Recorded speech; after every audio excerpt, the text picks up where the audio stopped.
Abay, di naman sa probinsya ay gatalang ay katalo na. Alagyan mo ng kamatis, bawang at sibuyas na pula, tsaka timplahan ng pampalasa.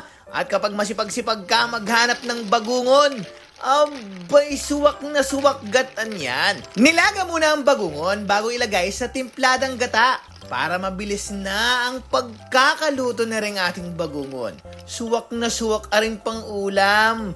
Dini sa probinsya ay instant sipag laang man din ay makakalibre ka na sa kalam ng sikmura. Abay, dini sa ilalim ng nyugan ang pako ay nagkumpulan. Napakasarap nga na rin ilagay dini sa ginataang bagungon.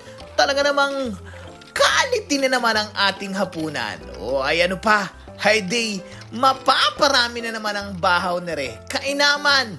Oo. Hindi ko malambot na.